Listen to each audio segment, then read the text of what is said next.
je voudrais profiter de votre micro pour souhaiter à tous ceux qui ont jeûné que Dieu accepte leur jeûne, leur prière, leur doua, et qu'il les récompense de cette piété exprimée pendant 30 jours. Vous savez que la fête de l'Eid el-Fitr coïncide avec la fête de l'Ascension. Je voudrais aussi à cette occasion profiter de votre micro, féliciter tous les compatriotes des religions chrétiennes pour cette fête. C'est une coïncidence heureuse.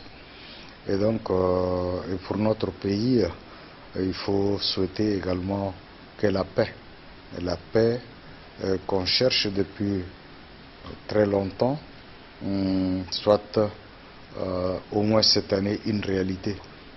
Nous les Tchadiens, nous traversons, je dirais déjà depuis quelques années, pas mal de troubles.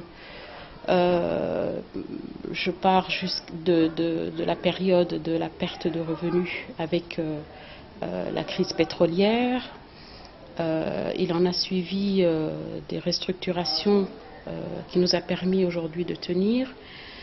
Ensuite, le Covid, même si on peut dire, alhamdulillah, le Covid au Tchad est atténué.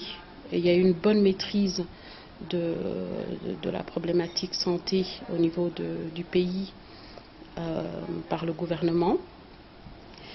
Ça continue, donc c'est aussi pas mal de perturbations.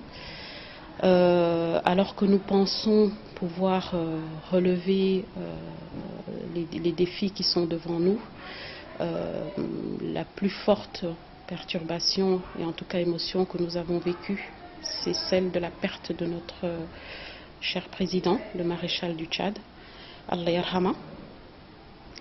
Et donc certes, je peux dire que la période du Ramadan, qui est une période de plus forte miséricorde et de bénédiction, nous a permis de vivre cette perte de manière apaisée, très difficile. Donc mon souhait le plus cher à mes frères et sœurs tchadiennes, c'est d'être apaisés, qu'on puisse garder notre calme, qu'on puisse envisager l'avenir avec beaucoup d'espoir, parce que c'est la volonté de Dieu et c'est ainsi qu'est faite la vie.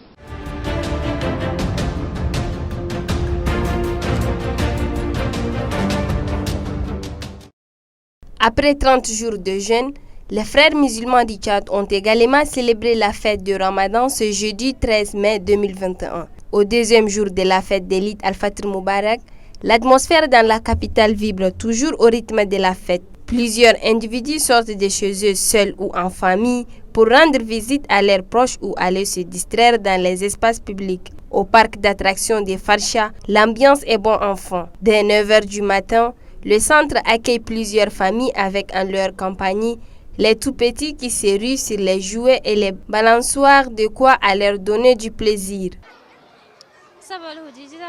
J'ai amené les enfants jouer. C'est une manière pour eux de fêter. Je suis venue avec mes parents pour jouer et je suis émue de m'amuser avec mes amis.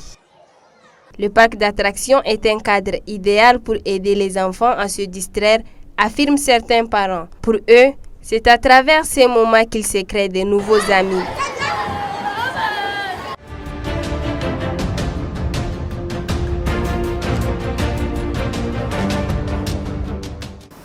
Le d'affaires au Tchad, je pense que le diagnostic a été fait.